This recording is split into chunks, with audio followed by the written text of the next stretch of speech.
কবরের মাটি জাহান্নামের ধয়, জাহান্নামী আসামিকে ধর। ও মাটি দুই পার্শ্ব থেকে জোরে জোরে চাপ দাও। একটা মশার কামড় সহ্য করতে পারি না, কবরের চাপ কেমন করে সহ্য করবো রে বাবা। ওই দিন যদি আল্লাহ না করুন তুমি আমি পড়িয়া যাই, আজকে কত সম্মান, মানুষ আমারে কত সম্মান করে, আমাকে বক্তা বলিয়া কত সম্মান, কত মানুষ সম্মানের জায়গায় বসায় দেয়। কিন্তু আমি তো নিজে তাকায়া দেখলাম জীবন ভর যত নামাজ পড়লাম আসলে নামাজের মতো নামাজ পড়তে পারি নাই। যেই নামাজে সাহাবায়ে কেরাম মাওলার সাথে দিদার হয়ে যাইত, ওই রকম একটা সেজদা আজও পর্যন্ত দিতে পারি নাই। যেইভাবে তেলাওয়াত করলে আমার আল্লাহ খুশি, ওইভাবে কোরআনটা তেলাওয়াত করতে পারি নাই। জীবনে মোনাজাত কত দিলাম, কলিজা ফাটা কান্না দিয়ে আমার মাওলার জন্য মোনাজাত দিতে পারি নাই। কারণ কাঠগড়ায় দাঁড়াইলে জাহান্নামে না গিয়া জান্নাত পাওয়া যাবে না। কারণ হিসাবের কাঠগড়া বড় কঠিন হবে। একদিকে জাহান্নামের আওয়াজ শুরু হয়ে যাবে, একদিকে সূর্যের গরমের তাপ শুরু হয়ে যাবে, একদিকে আল্লাহ রাগান্বিত আওয়াজ দিয়ে আওয়াজ দিতে থাকবেন। এমন অবস্থায় হাসরের ময়দানটা থরথর করে কাঁপতে থাকবে, গুনাহগার গুলো লাফানো থাকবে, চোখের পানি পড়বে, রক্ত পড়বে। আম্মা জান আয়েশা বলেন, দেখি নবী ঘরের মধ্যে বসে বসে গুনগুন করে কান্না করেন।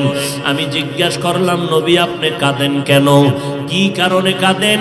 নবী বলেন, আয়েশা হাসরের ভয়ঙ্কর অবস্থার কথা মনে পড়েছে, এই জন্য আমি সহ্য করতে না পেরে কান্না করি।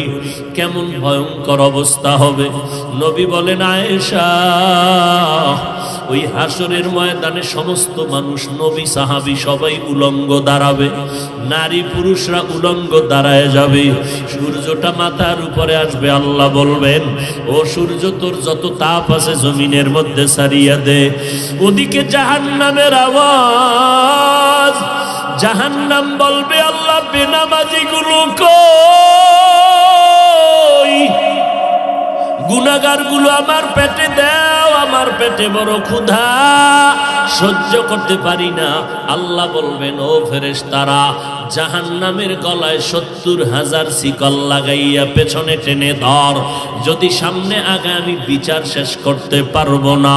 ওদিকে আমার আল্লাহ বিচার শুরু করার আগে কঠিন এক হুঙ্কার দিবেন, লিমানিল মুলকুল ইয়াউম লিল্লাহিল ওয়াহিদিল কাহ্হার। মদিনার নবী বলেন, আয়েশা এমত অবস্থায় সূর্যের গরমে জমিনটা হয়ে যাবে তামা, জাহান্নামের আওয়াজ, অপরদিকে আবার আল্লাহ পাকের কুদরতের রাগান্বিত আওয়াজ। এই অবস্থায় নবীরা পর্যন্ত গুনাহ নাই, তারাও নাফসি নাফসি বলে কান্না শুরু করবেন আর বলবেন, আল্লাহ আমাকে বাঁচান। উম্মতের কথা কোনো নবীর মনেই থাকবে না, নিজেকে বাঁচানোর জন্য কানবেন। ঈসা নবী কানবেন, মুসা নবী কান্না করবেন, ইব্রাহিম নবী কান্না করবেন। আম্মা জান আয়েশা বলেন, নবী আপনি তো দো জাহানের সরদার, ওই কঠিন সময় আপনি কি করবেন? নবী বলেন, আয়েশা ওই সময় আমি নাফসি নাফসি বলে কাঁদবো না, আমি আমার উম্মতের জন্য মাকামে মাহমুদ সিজদায় পড়ে কাঁদবো আর বলবো, আল্লাহ আমার উম্মত গুলো বাঁচাও, আমার একটা উম্মত যেন জাহান্নামে না যায়। আল্লাহ বলবে, নবী আপনি কাঁদবেন না, আমি আপনার উম্মত গুলো জাহান্নামে দিব না, আপনি বাছাই করে করে উম্মত গুলো জান্নাতের দরওয়াজার দিকে নিয়ে যান। আম্মা জানকে নবী বলেন, আমি বাছাই করে উম্মত গুলো জান্নাতের দিকে নিব।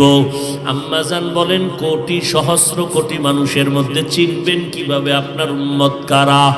নবী চোখের পানি ছেড়ে বলেন, আয়েশা ওই কঠিন মুসিবতের সময় হাজারো কোটি মানুষের ভেতরে আমার যারা খাস উম্মত, দুনিয়াতে 5 বেলা রুজু বানাইয়া নামাজের সেজদা দিয়েছে, হাসরের কঠিন সময় আমি দেখব ওই আশিকদের অজুর অঙ্গগুলো নূরের আলোতে ঝলমল করতে থাকবে।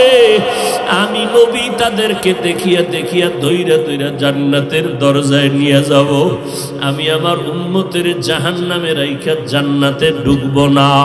এ নবীর উম্মতের দল, যেই নবী উম্মতের জন্য এখনো কান্না করেন, আল্লাহ তোমাদের আমাদের নিয়ামত দান করেছেন। আমরা মানুষ বড় নিয়ামত, মুসলমান হইতে পারলাম বড় নিয়ামত। আরো বড় নিয়ামত আল্লাহ তোমাদের আমাদের আখিরি নবীর উম্মত বানাইছেন। ওই নবীর উম্মত হইয়া যদি শুকর আদায় করতে চাও, আলহামদুলিল্লাহ বললে হবে না। হাঁটতে চলতে সব সময় নবীর সুন্নতের আমল করো, তোই শুকর হবে। ও বান্দা, দাড়িটা লম্বা করো, নামাজ পড়ো, নবীর দরুদ সালাম পড়ো, নবীর তরিকায় জীবনটা চালাও, নবীর তরিকায় ব্যবসা করো, নবীর তরিকায় চাকরি করো, নবীর তরিকায় মা বাবার খেদমত করো, নবীজির মোহাব্বত নিয়ে বান্দা চলো। কিয়ামতের ময়দানে তোমাকে না নিয়ে আমার নবী জান্নাতের দরওয়াজায় যাবে না। কিন্তু এটাও বড় ভয়, আমার নবী আদরের উম্মত গুলো নিয়া ডাইরেক্ট হাউজে কাউসারের কিনারায় চলে যাবেন। নবী লাইনে দাঁড় করায় করায় উম্মতের কাউসারের পানি পান করাবেন। এমন সুন্দর পানি, একবার পান করলে আর জিন্দেগিতে কোনো পিপাসা লাগবে না। উম্মতেরা লাইনে দাঁড়ায় দাঁড়ায় পানি পান করতে থাকবে, নবী নিজ হাতে দিবেন। হঠাৎ করে দেখবে একটা পর্দা সামনে পড়ে গেল। নবী বলবেন, ফেরেশতা পর্দা দিলা কেন, আমার উম্মত কি শেষ? বলে, না নবী আরো আছে, তবে এরা আপনার আসল আশেক না। এরা আপনি দুনিয়া থেকে বিদায়ের পর আপনার উম্মত দাবি করিয়া আপনার আদর্শ মতো জীবন চালায় নাই, আপনার সুন্নত গুলো জবাই করেছে। নিজেও নামাজ পড়ে নাই, যারা নামাজ পড়তো তাদেরকেও পছন্দ করে নাই। নিজেও দাড়িটা লম্বা করে নাই, যারা দাড়ি লম্বা করতো তাদেরকেও পছন্দ করে নাই। নিজেও পর্দা করে নাই, যারা পর্দা করতো তাদেরকেও পছন্দ করে নাই। নিজেও হালাল খায় নাই, যারা হালাল খাইতো তাদেরকেও পছন্দ করে নাই। নিজেও টুপি পরে নাই, পাগড়ি পরে নাই, যারা টুপি পাগড়ি পরতো তাদের বিরুদ্ধাচরণ করত। নিজেও কখনো কান্না করে নাই, কান্নাওয়ালাকেও পছন্দ করে নাই। নিজেও দিনের পথে দান করে নাই, যারা দান করতো তাদেরকেও পছন্দ করে নাই। আপনার সুন্নতগুলো জবাই করিয়া করিয়া জীবনটা কাটাইছে। টুপির বিরুদ্ধে, নবীর বিরুদ্ধে, দিনের বিরুদ্ধে, নামাজের বিরুদ্ধে সমালোচনা করেছে। কোরআন পড়ে নাই, পড়নেওয়ালাকেও মোহাব্বত করে নাই, উলামায়ে কেরামদের মোহাব্বত করে নাই, বিরোধিতা করেছে। আমার নবী এগুলো শোনা মাত্র নবী হঠাৎ করে রাগান্বিত হইয়া বলবেন, সোহকান সোহক, ও উম্মতেরা তোরা আমার দল থেকে বের হয়ে যা। আমি তোদের নবী না, তোরা আমার একটাও উম্মত না। ওই দিন যদি আল্লাহ না করুন তুমি আমি পড়িয়া যাই, আজকে কত সম্মান, মানুষ আমারে কত সম্মান করে, আমাকে বক্তা বলিয়া কত সম্মান, কত মানুষ সম্মানের জায়গায় বসায় দেয়। কিন্তু আমি তো নিজে তাকায়া দেখলাম, জীবন ভর যত নামাজ পড়লাম, আসলে নামাজের মতো নামাজ পড়তে পারি নাই। যেই নামাজে সাহাবায়ে কেরাম মাওলার সাথে দিদার হয়ে যাইত, ওই রকম একটা সেজদা আজও পর্যন্ত দিতে পারি নাই। যেইভাবে তেলাওয়াত করলে আমার আল্লাহ খুশি, ওইভাবে কোরআনটা তেলাওয়াত করতে পারি নাই। জীবনে মোনাজাত কত দিলাম, কলিজা ফাটা কান্না দিয়ে আমার মাওলার জন্য মোনাজাত দিতে পারি নাই। দান করছি মানুষকে দেখানোর জন্য, নামাজ পড়ছি মানুষের মারহাবা পাওয়ার জন্য, দান সদকা করেছি মানুষের মোহাব্বত পাওয়ার জন্য, মানুষের সামনে বক্তা হয়ে বয়ান করছি, নিজে আমল করি নাই। আল্লাহ সেদিন ডাকবে, আয় আগুনের কেচি দ্বারা তোর জিহ্বাটা কেটে দেই। ওই দিন আমার উপায় কি হবে? সাহাবায়ে কেরামের এত ইলম, এত আমল,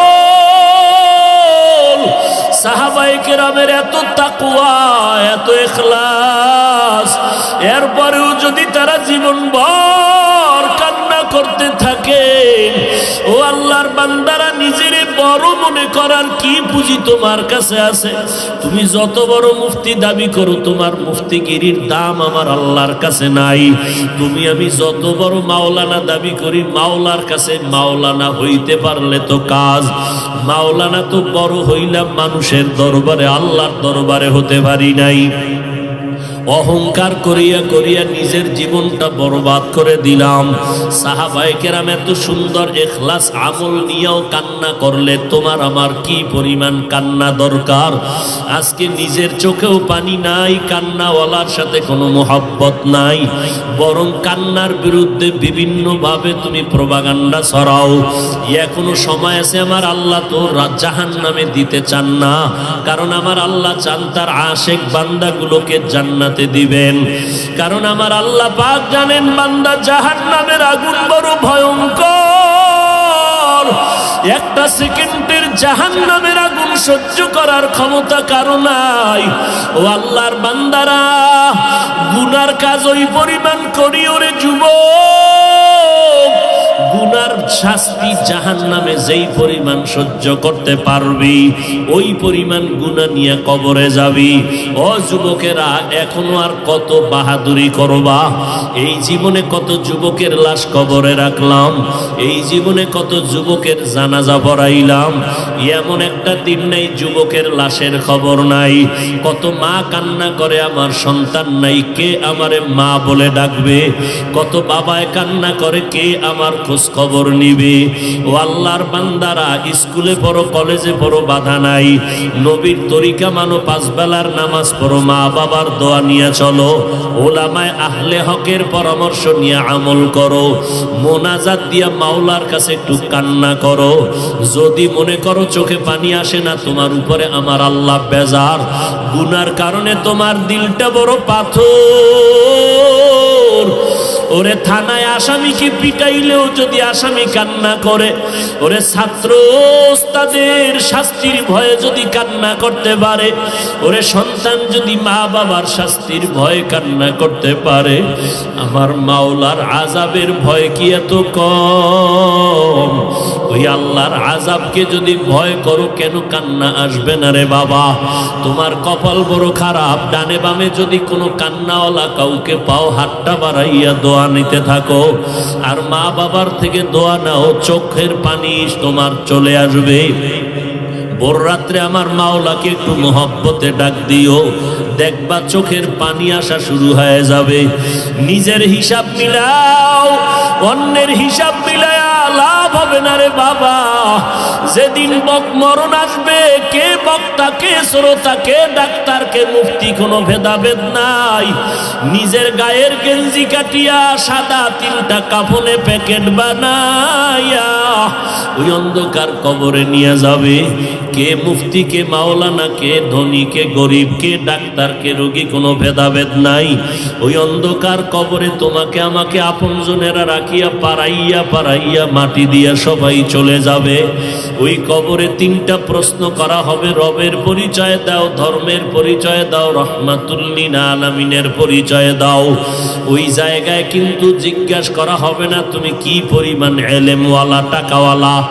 অতএব এই তিনটা প্রশ্নের যারা জবাব দিবে তাদের কবর হবে জান্নাতের বাগান, আর যারা জবাব দিতে পারবে না তাদের কবর হবে জাহান্নামের গর্ত। নবীজি বলেন যারা জবাব দিবে তাদের জন্য আল্লাহ জান্নাতের বিছানার ব্যবস্থা করবেন, আর যারা জবাব দিতে পারবো না আল্লাহ তাআলার অর্ডার হবে জাহান্নামের বিছানাটা কবরে দিয়া দাও। আল্লাহ বলবে, ও কবরের মাটি, জাহান্নামের ধর, জাহান্নামী আসামিকে ধর। ও মাটি, দুই পার্শ্ব থেকে জোরে জোরে চাপ দাও। একটা মশার কামড় সহ্য করতে পারি না, কবরের চাপ কেমন করে সহ্য করবো রে বাবা? ও যুবকেরা, স্কুলে পড়ো, কলেজে পড়ো, চাকরি করো, ব্যবসা করো, বাধা নাই। মা বাবার দোয়া নিয়ে, আলেমদের দোয়া নিয়ে সামনে আগাও, নামাজ ছাড়িও না, দাড়ি কাটিও না। ডাক্তার হও তবে আদর্শবান ডাক্তার হইও, ইঞ্জিনিয়ার হও তবে ইঞ্জিনিয়ার আদর্শবান হইও। মা বাবার দোয়া নিয়ে পাঁচ বেলার নামাজ পড়ো, দেখবা কপাল খুলে যাবে। পিছনের গুনার জন্য তওবা করো। মরিয়া গেলে যাব আর কোনোদিন নামাজ ছাড়ব না, মা বাবাকে কষ্ট দিব না, ওলামায়ে আহলে হকের বিরুদ্ধাচরণ করব না, নবীর তরিকা নিয়ে চলবো, সন্তানগুলো নবীর তরিকায় চালাবো। তওবা করার যদি মাওলার মুহাব্বতে নিয়ত করতে পারো, এক ফোঁটা চোখের পানি যদি ছাড়িয়ে দিতে পারো, কান্না যদি না আসে, নবী বলেন জাহান্নামের কথা যদি শুনে একটু চোখের পানি ছাড়িয়া কান্দিও, আল্লাহর কাছে তওবা করে ক্ষমা চাইও, এক ফোঁটা চোখের পানি জাহান্নামের আগুনকে হারাম করিয়া দিবে। আল্লাহর কাছে অন্তর দিয়া ডাক দাও, দয়ার মালিক, এই ময়দানে আমার মতো গুনাহগার কেউ নাই। আয় আল্লাহ, শয়তানের ধোঁকায় পড়ে গুনাহ করেছি, আর গুনাহ করব না, নামাজ ছাড়ব না, বেপরদায় চলব না, দাড়ি কাটবো না। ও পর্দার আড়ালের মা বোনেরা, আপনারা নবীদের মা, সাহাবায়ে কেরামের মা, আউলিয়ায়ে কেরামের মা, হাফেজে কোরআনের মা, মনটা কি চায় না একটা ভালো সন্তানের মা হইয়া কবরে যাবেন? আপনার কবরের কিনারায় সন্তান কোরআন পড়িয়া দোয়া করবে। ও আম্মা জান, ঘরে থাকেন, নামাজ পড়েন, স্বামীর খেদমত করেন, সন্তানগুলো দিনদার বানান, সন্তানগুলোকে কোরআনের আদর্শ দিয়া নবীর মোহাব্বতে তৈরি করে যান। দুনিয়াও ধন্য হবে, আপনার আখিরাতের জিন্দেগিও ধন্য হবে। আল্লাহ আমাদের খাঁটি গোলাম হইয়া নবীর তরিকায় চলার তৌফিক দান করেন, আমিন। আলহামদুলিল্লাহি রাব্বিল আলামিন, والصلاة والسلام على سيد الأنبياء والمرسلين وعلى آله وأصحابه أجمعين يا أرحم الراحمين يا أرحم الراحمين يا أرحم الراحمين رب ارحمهما كما ربياني صغيرا إنك عفو كريم تحب العفو فاعف عني اللهم إنا نسألك رضاك والجنة ونعوذ بك من سخطك والنار اللهم إنا نعوذ بك من البرص والجنون والجذام وسيء الأسقام ও দয়ার মালিক, গুনার বোঝা নিয়ে আপনার দরওয়াজায় হাজির হয়েছি, শয়তানের ধোকায় পড়ে গুনাহ করে ফেলেছি, আর গুনাহ করব না রে আল্লাহ। আয় আল্লাহ, আমাকে কত মানুষ সম্মান করলো, অথচ আমার গুনার খবর আমার মা, আমার বাবা, ভাই বোন কেউ জানে না। আপনি গুনার খবর জানার পরও রাগ করিয়া সম্মানের জায়গা থেকে ফালাইয়া দেন নাই। আয় আল্লাহ, খানাও বন্ধ করেন নাই। আমরা লজ্জিত হইয়া আপনার দরজায় ক্ষমা চাইতেছি, আর গুনাহ করব না রে আল্লাহ। কত উলামায়ে কেরাম, মুরব্বী, হাজী সাহেব, কত যুবক, কত ছাত্র ভাই, কত ব্যবসায়ী, কত চাকরিজীবী, পর্দা নাড়ালের কত মা বোনেরা হাত তুলেছেন। আয় আল্লাহ, গুনার কারণে দিলটা পাথর, চোখে পানিও নাই, কান্নাওয়ালা চক্ষু দান করেন আল্লাহ, কান্নাওয়ালা চক্ষু দান করেন। যেই চোখের পানিতে জাহান্নামের আগুন নিভিয়া যাবে, সেই পানি দান করেন আল্লাহ। দুনিয়ার সূর্যের গরম সইতে পারি না, জাহান্নামের গরম কেমনে সহ্য করব? আয় আল্লাহ, সাধারণ মানুষ বুঝে না, আমরা আলেম হইয়াও যদি না বুঝি তো আমার উপায় কি হবে আল্লাহ? আয় আল্লাহ, জাহান্নামের বয়ানগুলো শুনলে সহ্য করা যায় না রে আল্লাহ। সাহাবায়ে কেরাম যদি কাঁদতে পারেন, আমাদের কেন কান্না আসবে না? আয় আল্লাহ, এই ময়দানে কি কান্নাওয়ালা কোনো আপনার গোলাম নাই? আয় আল্লাহ, তার দিকে তাকাইয়াও কি মায়া হবে না রে আল্লাহ? মরণ তো একদিন হবে, দেখতে দেখতে কত মুরব্বীরে হারাইয়া ফেললাম, চোখের সামনে দেখতে দেখতে কত বন্ধু কবরে চলিয়া গেল। কোন দিন জানো আমার আওয়াজ এসে যাবে দুনিয়ায় নাই। মরণ তো হবে, তবে গুনাহ অবস্থায় মরণের ডাক দিও না রে মালিক, গুনাহগার অবস্থায় আজরাইল পাঠাইও না রে আল্লাহ। মরণটা যেন নামাজের অবস্থায় হয়, মরণটা যেন কোরআন তেলাওয়াত অবস্থায় জিকিরের হালাতে হয়, মরণটা যেন তাহাজ্জুদের নামাজে হয়, মরণটা যেন রোজা অবস্থায় হয়, মরণটা যেন নেক আমল অবস্থায় হয়। আয় আল্লাহ, কারু খালি ফিরাইয়া দিয়েন না। আমার মা বোনদেরকে আবেদা পর্দানিশী বানায় দেন। আমার কলিজার প্রত্যেকটা যুবকের দিনদার বানায় দেন। আয় আল্লাহ, এখানের সবার হাত আপনি কবুল করে নেন। এলাকার ঘরে ঘরে শান্তি দান করেন, সুন্নতের বাতি জ্বালায় দেন। আমার প্রত্যেকটা যুবকের সিনায় হেদায়াতের নূর দান করেন। আয় আল্লাহ, 5 ওয়াক্ত নামাজি কোরআন পড়নেওয়ালা বানায় দেন। মোবাইলের গুনাহের থেকে হেফাজত করেন, মোবাইলের গুনাহের থেকে আমাদের হেফাজত করেন। আয় আল্লাহ, মোবাইলের গুনাহ থেকে বাঁচতে চাই, কোনো রাস্তাই পাই না, আপনি কুদরতে রাস্তা বের করে দেন। মোবাইলের গুনাহ থেকে বাঁচার মতো কুদরতের রাস্তা বের করে দেন।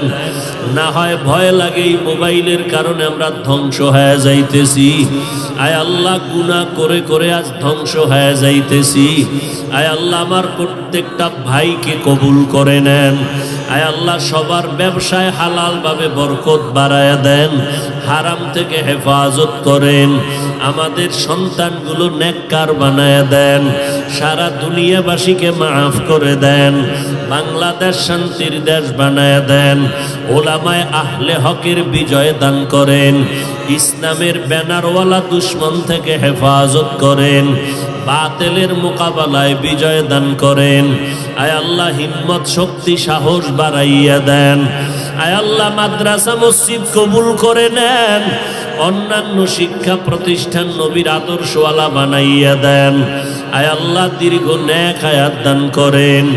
আয় আল্লাহ, আমরা যারা হাত তুলেছি জানি না কে মা হারা, বাবা হারা, ইয়তীম, মা বলিয়া ডাকতে পারে না, বাবা বলে ডাক দিতে পারে না, বড় অসহায়। আয় আল্লাহ, যার মা নাই বাবা নাই, মেহেরবানি করে সবার কবর জান্নাত বানায় দেন। আম্বিয়ায়ে কেরাম, সাহাবায়ে কেরাম, শুহাদায়ে কেরাম, আউলিয়ায়ে কেরাম, আসাতেজায়ে কেরামের মাকাম উঁচু করে দেন। আয় আল্লাহ, মিথ্যা মামলায় জড়িতদের মুক্তি দান করেন আল্লাহ। আয় আল্লাহ, ইজ্জতের হেফাজত করেন। আমাদের জান মাল ইজ্জত আব্রু পরিবার সন্তানদেরকে আপনার কুদরতের হাতে আমানত। আয় আল্লাহ, কুদরতের দ্বারা হেফাজত করেন। চলার পথে ইজ্জতের সাথে হেফাজত করেন। সারা দুনিয়ায় খেদমতের জন্য ইজ্জতের সাথে কবুল করেন। হালাল বরকতি রিজিক দান করেন। পরস্পরের রিয়া হাসাদ কিবির দূর করে ইখলাস দান করেন। ইলমু হিলিমু হিকমত আমলে বরকত বাড়ায়া দেন। আওয়াজের ভিতরে, কথার ভিতরে রুহানিয়াতে স্পষ্টতা বাড়ায়া দেন। আয় আল্লাহ, মুখালিফের মুওয়াফিক বানায়া দেন। ওলামা তোলাবা উম্মতের অন্তরে ইজ্জত মুহাব্বত রহব দান করেন। আয় আল্লাহ, ঢাকাতে মাদ্রাসার খেদমত করি কবুল করে নেন। আয় আল্লাহ, সুন্নাত অনুযায়ী জীবন চালানোর তৌফিক দান করেন। নবীজির রওজায় গিয়া সালাম দেওয়ার তৌফিক দান করেন। বাইতুল্লাহর গিলাফ ধরে লাব্বাইক বলার তৌফিক দান করেন। আদবওয়ালা বিনয়ী জিন্দেগি দান করেন। হাসবুনাল্লাহু ওয়া নি'মাল ওয়াকিল, নি'মাল মাওলা ওয়া নি'মান নাসির। ওয়া সাল্লাল্লাহু তাআলা আলা খাইরি খালকিহি মুহাম্মাদিন ওয়া আলা আলিহি ওয়া আসহাবিহি আজমাইন। আমিন আমিন আমিন বিরহমাতিকা ইয়া আরহামার রাহিমিন।